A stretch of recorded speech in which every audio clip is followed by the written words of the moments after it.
Gue maklum sih dulu orang bilang Bekasi dulu tuh tempat jin buang anak kayak dicekokin mulu kan. Lu sebel juga setiap hari makan itu mulu dan mungkin ada sisi irinya juga kali yang kayak gue bisa main musik lebih hebat dari lu nih. Lu gini aja bisa terkenal sih. Halo, welcome back to Rewind.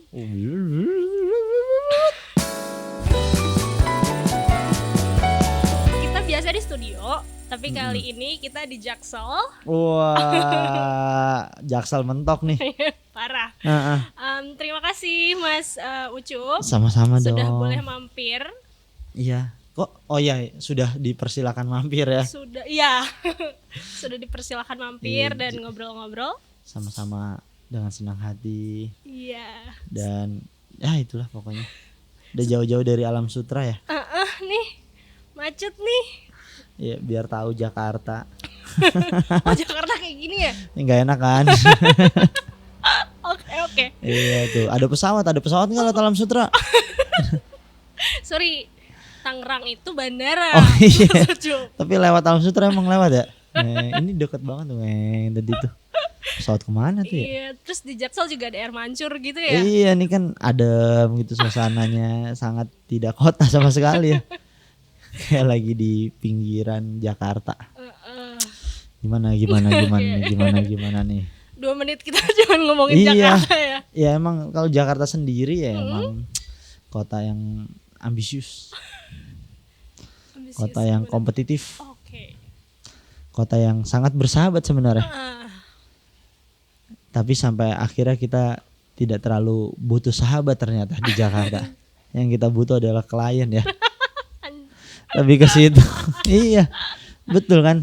Oke. Sebelum kita ngomongin klien, di Rewind ini biasanya kita nostalgia. Oke. Nostalgia salah satu kata yang sering lo bahas juga di event-event lo. Betul. Nah, kita mulai nostalgia ke masa kecil Wah. seorang Rizky Aulia.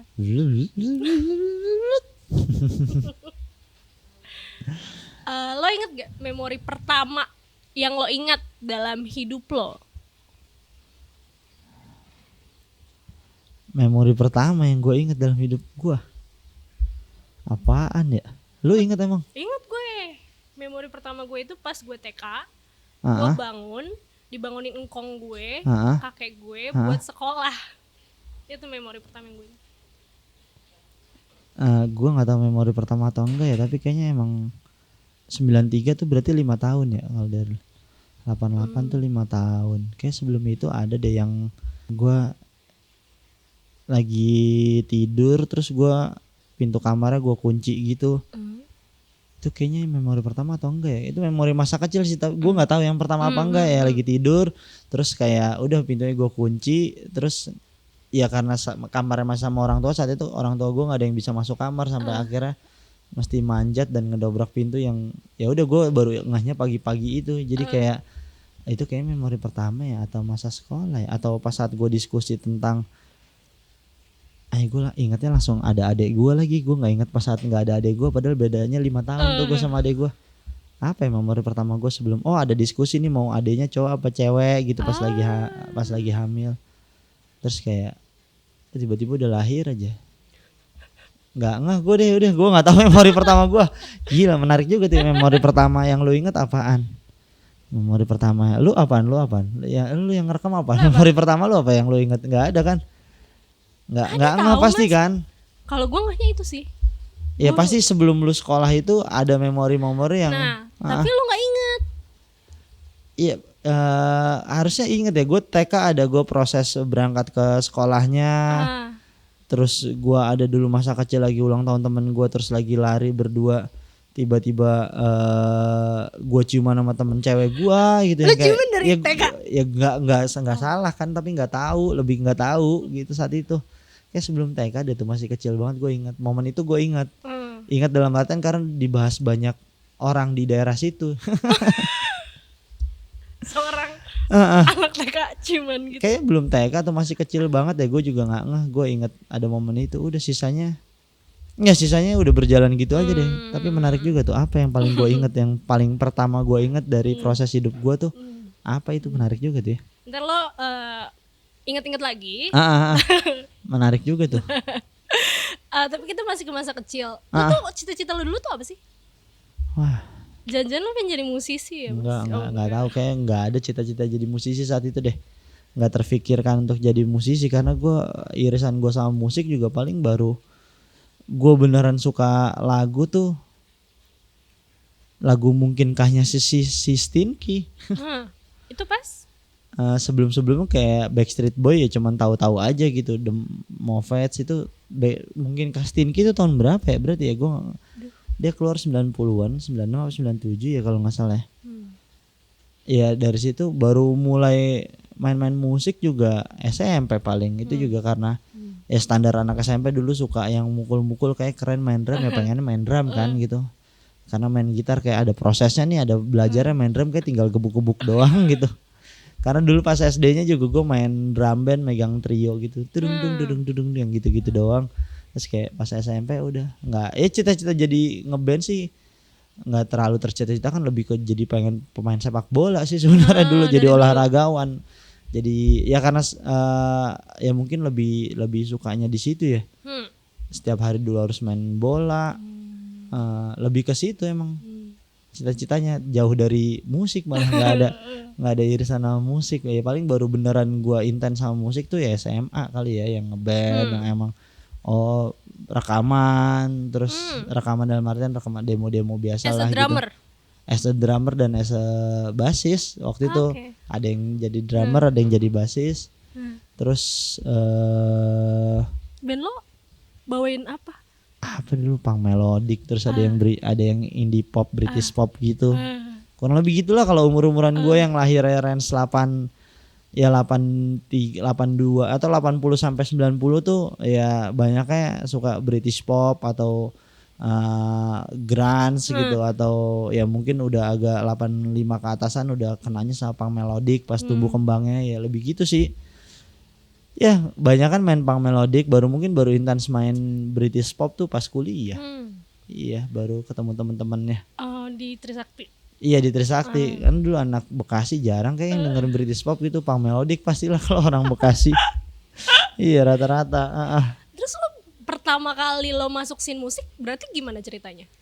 Ya itu pas di kuliah ngeband punya band namanya Six Poppers waktu itu.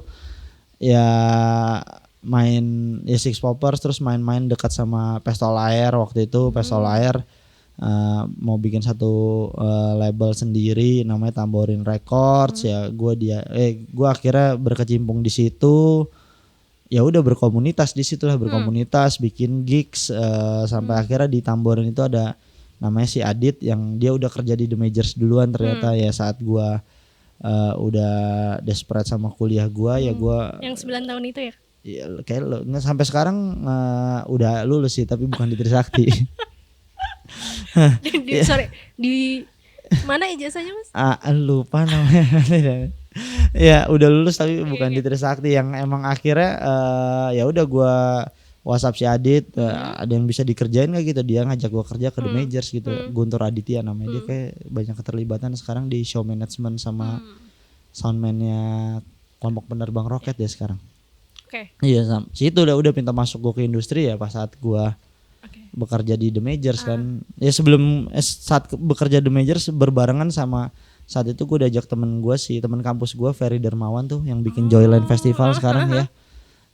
Ya kita bikin Jakarta Atmosphere saat itu tahun 2009 yang kolaborasi musisi tua dengan musisi muda saat itu. Waktu itu 2009 November pertamanya tuh ada si Ebit Giade sama Sore kolaborasi, White Shoes Faris RM sama Ule Pati Salano, Tika and the Dissident sama Vina Panduwinata, terus Efek Rumah Kaca sama Dul Sumbang. Udah keren dari dulu. 2009 itu sama si Ferry Dermawan itu. Walaupun rencana awalnya tuh tadinya harusnya Efek Rumah Kaca sama Iwan Fals. Terus siapa gitu ya udah yang kejadian kayak gitu. Dan waktu itu jadi omongan banyak orang juga sih saat itu si Jakarta Atmosphere itu 2010 jalan lagi. Setelah 2010 gue udah gak ikutan lagi Jakarta Atmosphere karena mulai fokus di The Majors. ya udah sampai akhirnya mungkin baru ada irisan sama Ferry lagi tuh. 2018 gue ngajak Ferry untuk jadi kurator Resonadrenalin juga. Terus ya udah 2019 Ferry bikin Joyland lagi akhirnya. Ya 2022 kemarin 2021 dia ngajak gue untuk bantuin dia di Joyland gitu. 2022 akhirnya gue ngebantuin dia. Jadi mungkin pintu masuknya salah satunya yang emang irisan gue sama beberapa musisi ya di Jakarta Atmosphere yang bikin gue kenal. Tapi saat itu orang baru akhirnya gue The Majors juga atau apa gitu. Sebelum kita kesana. Iya siap.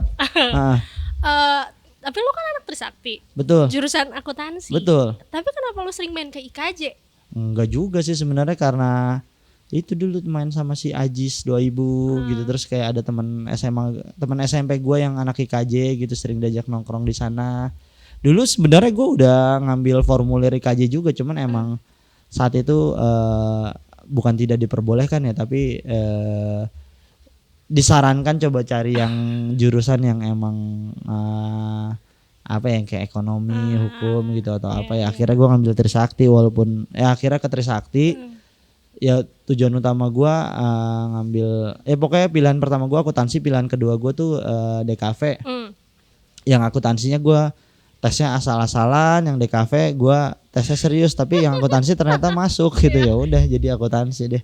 Ya dan pada akhirnya ya akuntansi emang yang dibutuhkan di semua karir sih. Tapi berguna sampai sekarang. Ya iya kan, semua karir kalau lu desain gitu ya lu cuma di situ doang. Tapi kalau akuntansi lu mau jadi podcaster, lu mau jadi atlet sepak bola, lu mau jadi musisi, lu mau jadi buka coffee shop, lu mau jadi buka coworking space, semuanya butuh perhitungan kan. Jadi kayak ini kali maksudnya ya gitu. Sebenarnya kalau IKJ tuh lebih kayak gue mungkin ada obsesi kali ya, pengen kuliah di sana gitu. Lu nggak mau ngambil jurusan apa di IKJ? Waktu itu ngambilnya sinema.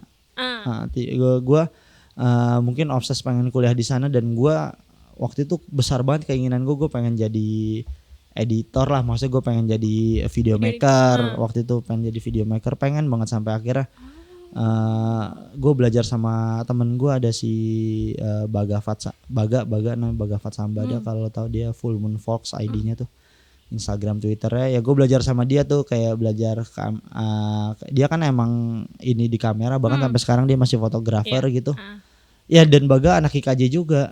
Baga temen kecil gue yang anak IKJ juga, yang ya udah gue belajar, gue pengen banget kuliah di IKJ saat itu, sampai akhirnya ya emang jadinya obses gitu. Ya setiap ya mungkin dari 2004 gitu, IKJ kan dulu punya acara bakar-bakaran, pasti gue pengen datang gitu ke sana. Terus kayak lebih milih kadang nongkrong ke sana dibanding ke kampus gitu. Pada akhirnya ke kampus juga, cuman kalau kampus juga kayak nggak kelihatan kayak anak Trisakti gitu, lebih kayak ya karena mungkin obses kali ya dulu, pengen banget, karena anak-anak umuran gue dulu di tengah kesuksesan band-band side stream saat itu kan kebanyakan dari IKJ ya. Dan jadi kayak gue pengen kuliah di sana deh gitu, karena ya ada journey bisa jadi musisi atau keren-keren di sana nih musisinya, atau lo bisa jadi apa. Mungkin itu yang membawa membuka gerbang orang terhadap orang jadi melek tentang dunia kreatif tuh start dari situ menurut gue ya. Karena saat itu kan orang mulai ya gue mau dong kuliah di IKJ nih, mau di ini, jadi kayak ngerasa kuliah di sana keren. Dan akhirnya industri kreatif mulai terbuka kan saat itu, mulai adanya sosial media, mulai adanya ya banyak lain lah, desain jadi hal yang komoditi, bukan jadi hal yang minoritas lagi gitu. Terus kenapa nggak jadi kuliah di sana? Ya karena waktu itu saran dari orang tua kan gitu, kayak ya gue kayak ya udah gue respect deh gitu, karena emang emang mereka mungkin punya feeling atau punya apa gitu ya. Jadi gue respect aja, yang ya mungkin ini jalan. Mungkin kalau gue nggak di Trisakti, gue nggak akan kenal Ferry Dermawan, gue nggak akan bisa bikin band yang si Six Poppers itu, yang emang bawa gue akhirnya ke Pestol Air, yang akhirnya ngebawa gue ke The Majors gitu. Kalau gue ke IKJ ya proses hidup gue nggak akan sampai di sini gitu, proses hidup gue ya. Jadi gue ngeliatnya kayak ya juga ya, kayak dulu gue benci banget sebel banget gue pas saat gue pindah dari Halim tuh Jakarta Timur ke Bekasi. Iya itu kayak gue Bekasi ujung banget lagi kan.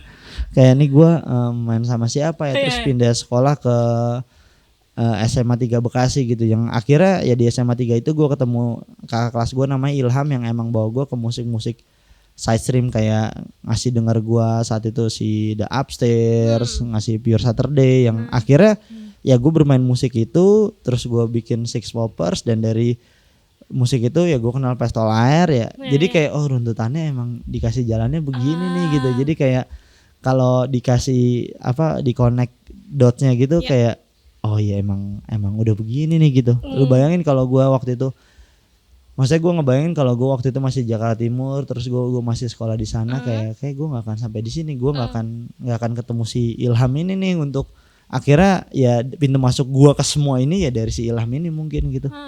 Kakak kelas gue gitu. Itu kakak kelas lo yang di SMA 3 Bekasi. Okay.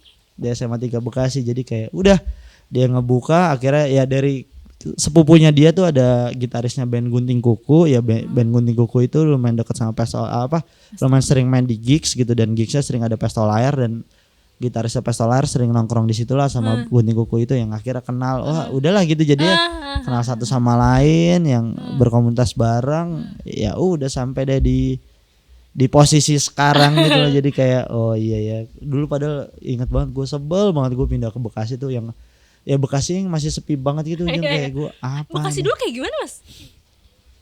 Ya nggak kayak gitu ya, makanya gue maklum sih dulu orang bilang Bekasi dulu tuh tempat jin buang anak kayak. Jadi kayak emang belum ada kehidupan apa-apa gitu ya. Ya beda banget, bahkan yang punya motor juga belum terlalu banyak gitu. Dan isu yang pakai apa Mas? Enggak, gue pakai motor waktu itu, pakai motor. Ya maksudnya udah ada mobil juga. Keluarga gue. Ya saat itu isu-isu yang beredar di lokasi situ masih kayak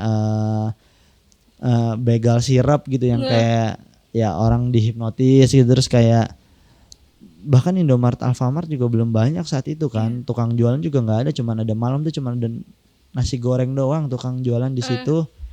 Terus sama kalau siang tuh ada tukang es kelapa doang deket situ. Nasi Padang aja jauh gitu kalau. Iya maksudnya kayak kayak ya udahlah ya maklum lah, sebel tadi dari Jakarta Timur yang emang lumayan hingar-bingar gitu, lu mau terus ke sana kayak wah masih dengar suara jangkrik nih gue nih kalau. Iya itu yang kayak ya sebelah dalam artian kayak gue kangen nih suasana gue kalau mau nongkrong gue sama siapa ya gitu, walaupun akhirnya kenal lingkungan sekitar juga kan yang emang ya mereka ya pindah-pindah dari Jakarta semuanya gitu deh. Oke. Kita balik ke Sondrenalin itu salah satu festival yang paling berkesan buat lo kalau nggak salah di salah satu interview, karena itu festival pertama yang lo datengin. Iya, saat itu nggak tahu festival lain kan, karena itu berarti tahun berapa Mas? Kayak 2002 tuh harusnya, yang di parkir timur itu, yang di Senayan. Si kontainer karena ya gue nggak tahu, pokoknya gue tahu posternya saat itu, ya udah pengen coba datang, dan udah 2002 kayaknya Sondrenalin dulu apa nonton gala dulu ya gue. Dulu ada pensi SMA 8 namanya Gala. Dan gue baru datang nonton musik tuh mungkin di SMA ya. SMP belum terlalu, ini SMA kelas 1 kalau gak salah Gala tuh. Iya di Gala, kayak Gala duluan deh baru Sondrenalin. Nonton di situ, nonton siapa deh, Dewa 19. Ada Club 80s, ada Pupen waktu itu. Ada SID, Rocket Rockers itu ya. Ya itu mungkin ya konser besar pertama gue itu. Tapi kalau yang ngomongin kesan festival ya karena Sondrenalin saat itu festival kan, Gala pensi bukan festival gitu. Ya udah dari situ ya walaupun gue nggak terlalu ngeh itu siapa aja yang main nih, konsepnya kayak gimana, cuma pengen anak kecil penasaran pengen datang gitu, datang ya udah gitu. Karena kalau disuruh milih nonton musik sama nonton bola, gue mending nonton bola dulu gitu. Oh gitu pas SMA.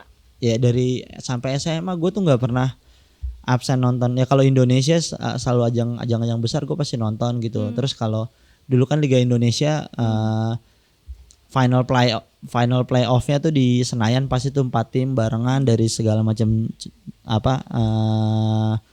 dari segala macam provinsi main di Senayan gitu. Itu gue pasti nonton mulu. Kalau musik kayak gue nggak terlalu punya punya rasa untuk kayak gue pengen jadi musisi, enggak juga deh. Terus kalau nonton pertama kali nonton wayang, mungkin gue band wayang dulu karena si drummernya kan teman SD gua tuh. Terus pas perpisahan SMP gua tuh ngundangnya wayang. Jadi kayak ya mungkin itu tuh kali pertunjukan musik pertama gua tuh. Nonton band wayang. Iya, si wayang band dulu ada drummernya kan si Gilang tuh, anak teman SD gua. Iya mungkin itu tuh nonton itu terus Gala terus Sondrenalin. Enggak deh, SMP pernah nonton Bandempo dulu di SMP. Bandempo tuh kayak gue pernah denger deh. Iya, band zaman dulu tuh sering main di pensi tuh di Lubang Buaya. Gue pernah nonton tuh di pensi gitu. Ada pensi di Lubang Buaya, Mas? Iya, ada SMP di Lubang Buaya. SMP atau SMA ya? 80 mah di Kalimalang. SMP kayaknya itu. Bandempo yang main ya. Bandempo itu tuh dia tuh sekarang si vokalisnya mungkin sutradara produser juga si Anggun. Oh, Anggun Priambodo. Iya, si Anggun terus Bondi itu Goodnight Electric sekarang gitu, yang kayak ya akhirnya ya gue akhirnya berteman dengan mereka gitu sekarang gitu. Iya. Kayak gini nih. Alurnya. Si alurnya itu apa yang ngebuat lo kayak gue bakal bikin festival musik kayak Sondrenalin? Maksudnya gue bakal bikin festival musik seperti yang udah lo buat. Synchronize. Yang bikin itu sih kayaknya triggernya apa ya? Pokoknya gue baru datang ke festival lagi tuh selain Java Rockinland ya, di Rockinland aja gue nggak terlalu ada keinginan. Sondrenalin 2015 lah itu yang kayak gue ngerasa akhirnya karena di Bali kali ya suasananya wah nih enak juga ya. 2016 ternyata ada kesempatan yang ada kerjasama antara The Majors dengan Diandra untuk bikin satu festival ya, tercetuslah si Synchronize itu kan. Dan saat itu gue ditunjuk untuk jadi ngurusin programnya lah gitu. Ya udah akhirnya gue create program dari research dari beberapa research hasil internal kayak ya udah bikin festival yang begini ya. Tahun pertama kan bisa dibilang pilot project yang emang masih so-so lah. Tapi itu rame, Mas. Tahun pertama gak terlalu rame, 2016 kan. Hari ketiganya tapi rame. Tapi line-up-nya banyak banget. Iya emang, tapi hari ketiganya doang yang rame. Hari pertama, hari keduanya sepi banget. Gue nonton hari ketiga sih. Iya itu makanya akhirnya yang gue menemukan komposisi festival tuh ternyata ya dari hari ketiga itu yang akhirnya ngebuka gue untuk bikin komposisinya kayak gini ya gitu. Ke komposisi seperti apa, Mas? Yang hari ketiga itu kayak gue harus bikin kayak gini nih. Maksudnya bukan caplok nama-nama besar doang gitu, tapi kayak apalagi tahun pertama kan Synchronize itu belum punya kredibilitas ya, belum punya track record, jadi orang masih apaan sih nih gitu apalagi saat itu belum ada festival yang kayak sepenuhnya pakai lokal talent gitu. Ya akhirnya gue menemukan komposisinya di hari ketiga Synchronize itu kayak ya tentang ya band-band yang mainnya ya gimana ya, gue nggak bisa menjelaskan secara kata-kata, tapi gue ngeliatnya kayak pakai feeling emang harus kayak gini komposisinya gitu. Kalau hari pertama kan kemarin si Synchronize padahal ada Silon Seven tuh nggak terlalu ramai hari pertamanya. Hari keduanya ada Roma Irama gitu nggak terlalu ramai, ternyata emang bukan tentang siapa yang keren yang bisa tampil, tapi gimana cara lu bikin orang bisa berbahagia di festival itu, lebih kayak gitu. Berarti dari rundown juga ngaruh. Ya dari rundown, dari siapa yang main, terus dengan keragamannya emang udah menjadi komposisi yang udah jadi bahan makanan yang pas apa enggak nih gitu. Jadi kayak tahun pertama tuh hari keduanya tuh nama-nama besar gue mainin juga di situ, cuman kayak ya udah gini doang gitu. Ternyata dari hari ketiga itu ya akhirnya ya udah gue terapin di pelaksanaan Synchronize berikutnya sampai 2020 lah. 2021 gue undur diri, ya gue bikin pesta pora, ya gue bawa dari apa yang pernah gue lakuin di sana lah, yang pernah gue coba kompos di sana gitu. Oke. Salah satu yang lo bawa di setiap event, lo tuh ngebuat guilty pleasure tuh jadi menyenangkan. Menurut gue, dari kacamata gue. Iya. Nostalgia, guilty pleasure dan lain-lain. Tapi waktu lo Melayu masih jaya-jayanya, waktu itu lo dengerin gak sih? Terus apa pandangan lo tentang musik Melayu pada saat itu? Kalau dengerin apa enggak ya sudah pasti tidak. Karena saat itu kan ya saat Melayu jaya-jayanya gue lagi kuliah dan lagi gengsi-gengsinya kan pasti kan dengan bahkan gue nggak tahu lagu-lagu mereka sebenarnya ya, karena keseharian aja denger, jadinya tahu, dan saat itu kan di setiap media hampir sebagian besar pasti ada mereka kan gitu. Ya saat itu gue lagi fokus si band gue itu kan, dan band System juga lagi kena badai banget saat itu kan, nggak ada lagi, ya udah sih tiba-tiba semuanya band-band pop begitulah gitu, Raja, ST12. Kangen Band, ST12 ya semuanya yang modelan begitu. Mungkin ada yang pop-popnya kayak ada Kotak akhirnya keluar, The Massive gitu. Iya. Cuman kan yang dominan kan saat itu kan orang ngeliatnya kayak ya udah yang keluar band dari range 2006 sampai 2010 tuh kayak aduh nih apaan sih nih band-band kayak gini, kelihatannya kayak gitu kan gitu. Ya bahkan sampai band-band enggak deh, kalau band-band sampai band-band kayak popang juga kan mulai ramai kan saat itu kan gitu. Dan kayak tuh periode periode tumbuh kembang gue yang emang gue pengen dengerin ini, gue nggak mau terbuka dengan yang lain gitu, maksudnya lebih kayak gitu. Dan pada akhirnya ya gue mendapatkan sudut pandang kayak ini bakal seru banget nih kalau gue bawa gitu, dengan rasa penasaran orang mau nonton mereka si Melayu-Melayu itu atau Guilty Pleasure. Terus kayak bayangin suasananya mereka sambil minum dan mereka denger itu kayak ini pasti happy banget deh gitu. Dan saat lu lihat ke dalam diri lu, hal-hal yang bikin lu happy kan pasti tentang guilty pleasure gitu, tentang kayak ya tentang hal-hal cheesy lah gitu, kayak lu mulai PDKT sama cowok atau cewek tuh kayak ih gue happy banget, dan itu hal-hal tercheesy yang pasti pernah lu lakuin gitu. Itu kayak ya gue menemukan dari sudut pandang gue menemukan fakta itu yang kayak oh iya nih gue harus bisa kayak gini ya. Makanya ya 2019 gue coba ya, bahkan mungkin bisa dibilang pecah telurnya si Synchronize ya 2019 gara-gara si karaokean Melayu itu kan gitu. Sampai akhirnya ya nama gue terbawa di situ karena mungkin gue yang menarasikan itu semuanya gitu. Ya lebih kayak gitu, sampai ya gue menyadari hal ya nostalgia dan guilty pleasure tuh banyak lebih bikin bahagianya dibanding bikin orang sebelnya gitu. Ya jadi lebih kayak gitu sih, karena sekarang orang udah terbuka banget dan orang udah kayak udahlah gue mau nikmatin apa yang pengen gue lihat dan apa yang gue penasaranin gitu ya. Kayak nonton band-band guilty pleasure kan itu jadi hal yang bikin penasaran pasti kan lu, kayak oh gue udah punya kesempatan nih nonton beginian di tempat yang emang gue banget gitu, bukan di tempat biasa band-band itu main gitu kan. Pasti nggak akan mau orang kalau datang ke tempat biasa band-band itu main gitu, lebih gitu sih. Kalau pandangan lo dulu tentang musik Melayu dan sekarang, lo ngelihat musik Melayu itu sekarang kayak gimana? Ya, terus setelah lo sudah berteman juga dengan apa yang ngebuat beda? Sebenarnya masih sama, posisi mereka masih sama gitu.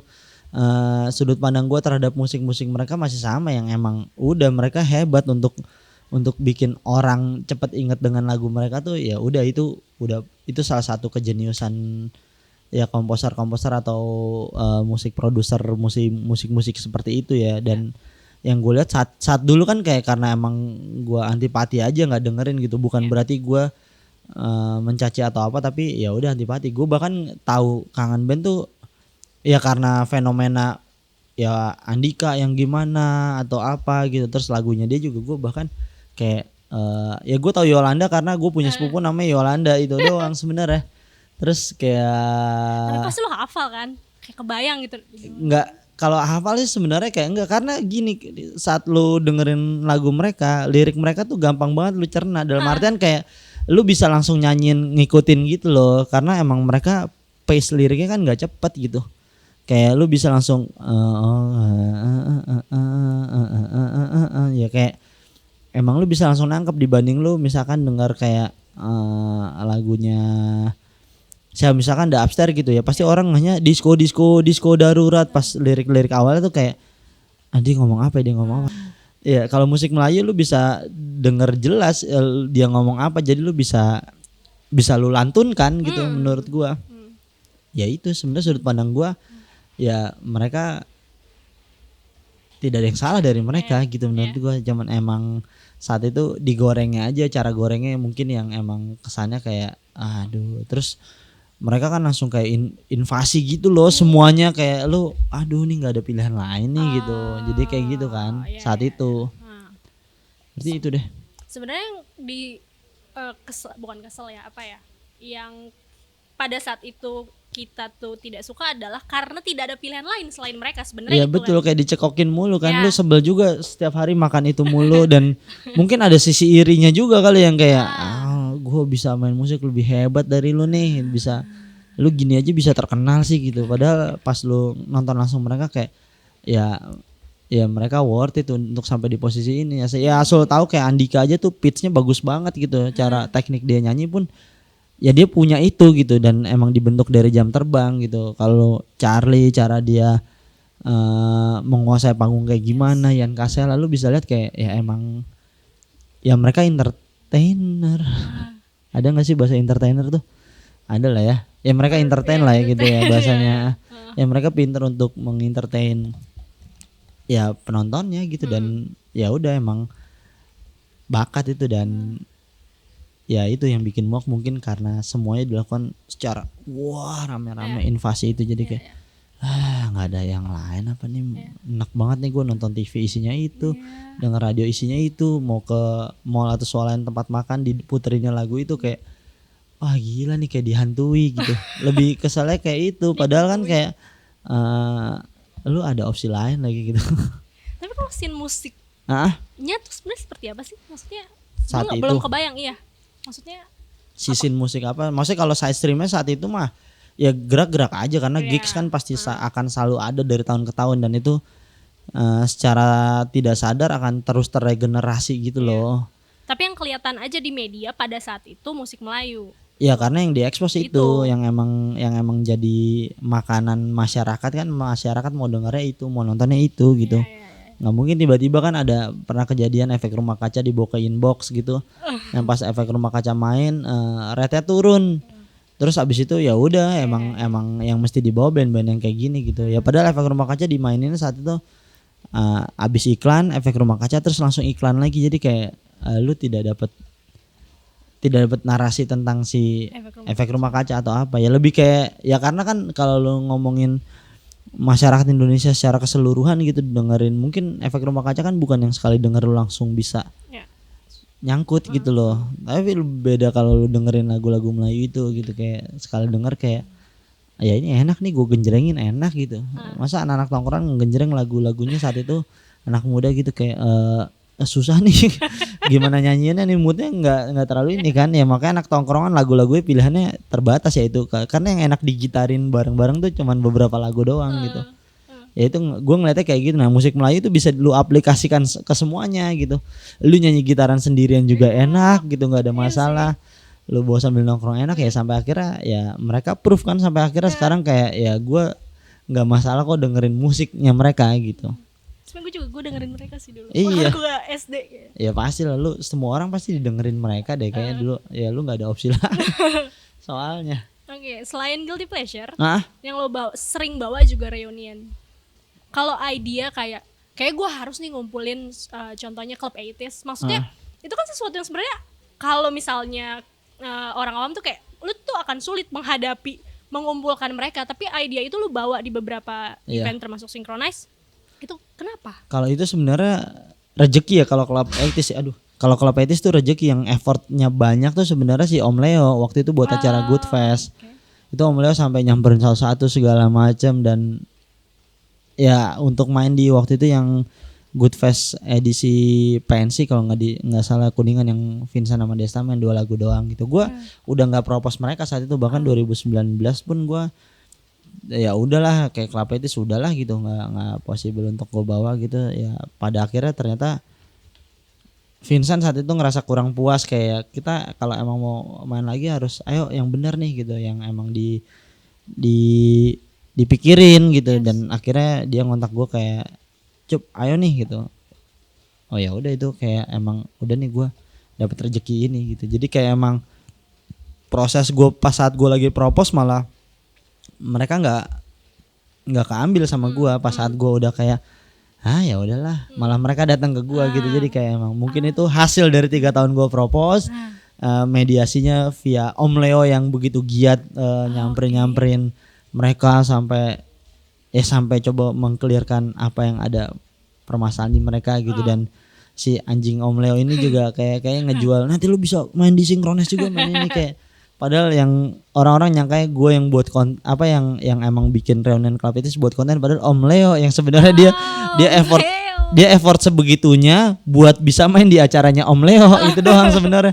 Kayak ini dia yang sebenarnya, kalau gue kayak udah, gue bahkan tidak mempromosikan, tidak menggembar-gemborkan Club Etis.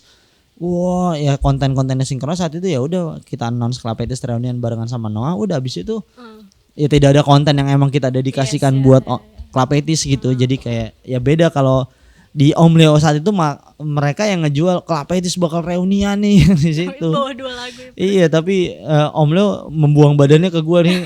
Ucup gitu, kayak si Vincent juga bangke emang orang Om Leo semuanya yang merencanakannya.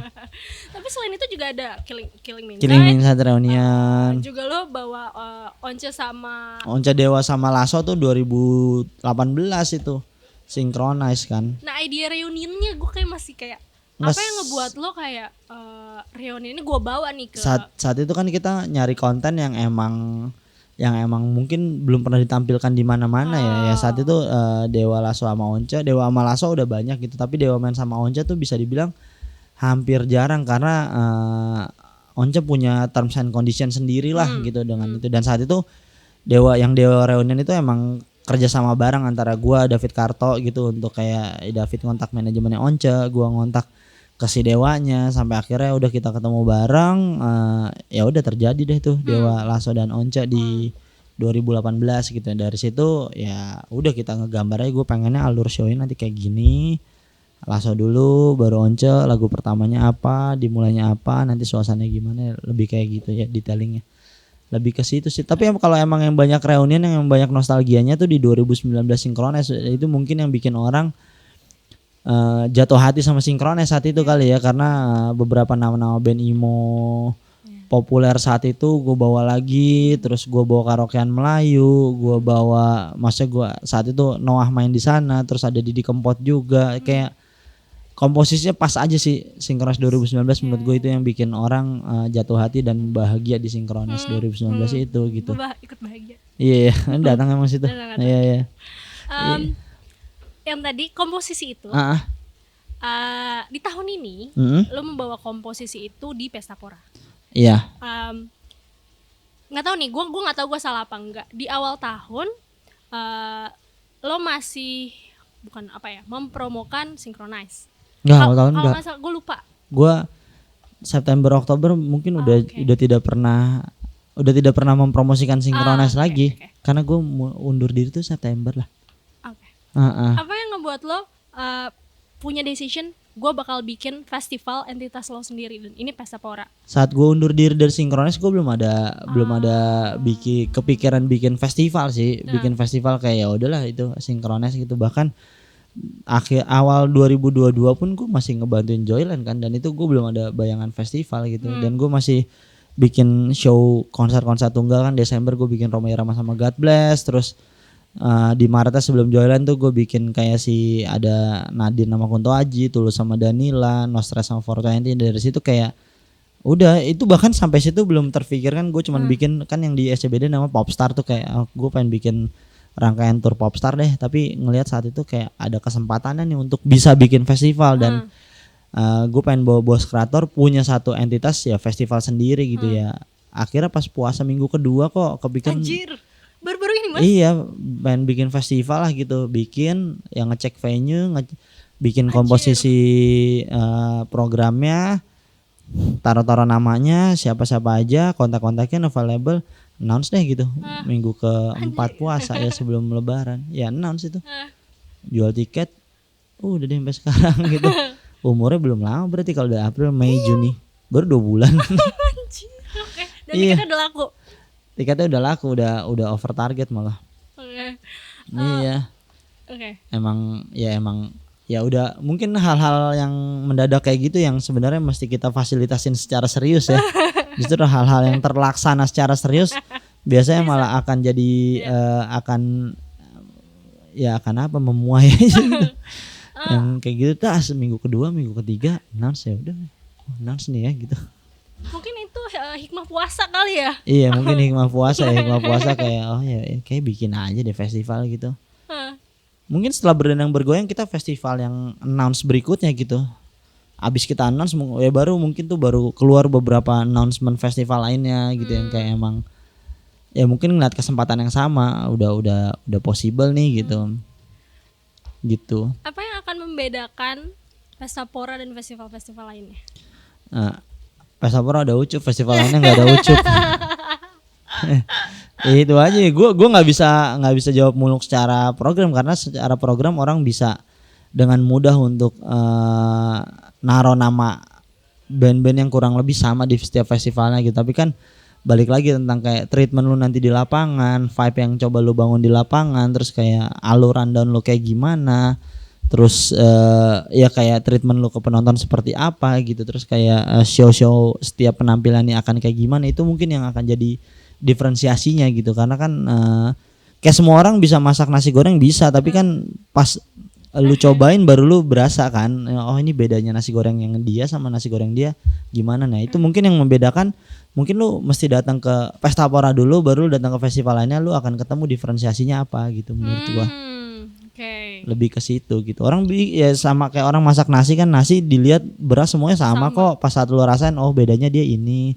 Nah, sentra Ramos apa, Rojo Lele apa, itu kan kalau dari segi look secara keseluruhan kan covernya ya semuanya sama gitu bentukannya, tapi pas lu cobain oh diferensiasi itu ya. Makanya menurut gua kalau lu cari diferensiasinya lu mesti punya experience di festivalnya, lu akan ngerasa di perbedaannya apa dengan yang lain gitu. Jadi harus datang ya.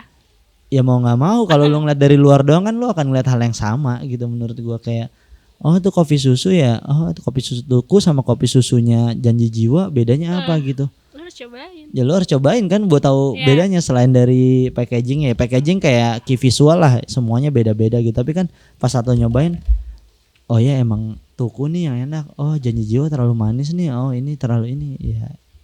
Yang membedakan adalah experience yang akan dibangun sama promotor itu di lokasinya menurut gua. Oke. Lo udah bisa bikin Melayu jadi keren lagi. Lo udah ngajak band-band reuni. Apa yang kayaknya tuh lo belum lakukan, dan maksudnya apa yang mimpi lo tentang festival, tentang event yang mimpi lo ke depan mungkin tentang festival? Gue nggak mau terlalu bermimpi jauh-jauh, gue kayak pengen ngeliat apa yang ada depan gue dulu aja depan gitu. Lo ya Pesta Pora paling itu ya. Itu dulu lah yang gue mau coba totalin di situlah apa yang mau gue coba lakuin, apa yang mau coba gue hadirkan, apa yang mau gue hidangkan ke mereka gitu. Lebih dari situ dulu. Kalau ke depannya sih masih banyak mimpi-mimpi yang tentunya mungkin gue belum bisa bercerita ini ya, karena gue masih bias juga sama mimpinya gitu. Lo kayak nggak mungkin lo bercerita mimpi orang pasti banyak, tapi kan gue pengen konkret juga gitu loh apa yang gue mimpiin, sama nantinya gue bisa hadirkan atau enggak gitu. Kayak ya gue pengen punya pertanggungjawaban itu. Jadi makanya gue tuh orang yang melihatnya sebenarnya lumayan short term lah ya gitu. Tidak terlalu ya, maksudnya gue punya pandangan untuk goals akhirnya seperti apa, tapi gue milestone-nya gue buat per pos lah gitu. Pos 1 gue di sini, pos 2 gue nanti bikin Pesta Pora, dari Pesta Pora nanti gue bikin apa sampai akhirnya ujungnya begini gitu. Jadi makanya gue ngeliat kayak oh nih dari perjalanan ini baru perjalanan gue dari dasar gunung ke pos 1 ya, pos 1 gue Pesta Pora. Gue belum tahu nih pos 1 sampai pos 2 gue kayak gimana gitu, biar gue jalanin di Pesta Pora dulu. Oh perjalanan kayak gini di Pesta Pora, oh, gue menuju pos 2 berarti apa aja yang mesti gue siapin ya gitu. Lebih kayak gitu gue sih, karena ya menginisiasi ya, bukan menjalankan mimpi tapi menginisiasi apa ya, menginisiasi keinginan. Lebih kayak gitu, sama lu mesti paham tentang lapangannya juga kan gitu. Jadi makanya dulu mimpi wah pokoknya nanti gue pos 1 gue mau kayak gini, pos 2 gue kayak gini. Pas lu jalanin wah jalannya kayak gini, nggak mungkin gue kayak gini ya gitu. Ya itu lebih kayak gitu, karena gue nggak mau banyak yang gue pikirin, gue mimpin. Lebih kayak oke, gue sampai pos 1 dulu deh. Habis itu gue nge-review perjalanan gue. Pos 2 ya kurang lebih sama lah, berarti apa yang mesti gue ganti atau apa. Lebih gitu sih. Jadi pos selanjutnya Pesta Pora. Ya pos pertama itu Pesta Pora, pos selanjutnya gue belum tahu. Gue pengen sampai di Pesta Pora dulu deh nih. Habis Pesta Pora gue punya kesimpulan, oh berikutnya gue gini aja gitu. Andika tuh pribadi yang menyenangkan ya. Dia udah pernah makan McD? Dia udah pernah makan McD belum ya, kita lihat nanti. Gilang Gomblo. Anjing. Lu melihat sosok Rhoma Irama yang kayak lu pantes sih lu bisa sampai posisi lu sekarang. Dan bahkan dia jadi tempat gua bercerita saat gua undur diri dari Synchronize. Orang pertama yang gua samperin dia tuh.